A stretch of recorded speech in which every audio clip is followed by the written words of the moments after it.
Hey everyone, welcome back to our channel. In this video, I will show you how to find your Skrill account number, also known as your customer ID. Let's get started.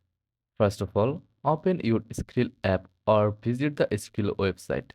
Enter your email and password to log into your account. Once you are logged in, go to the top right corner of the screen and click on your profile icon or account name. On mobile, this might be under the menu icon. Here, you will see your customer ID displayed. This is your skill account number and it's unique to your account.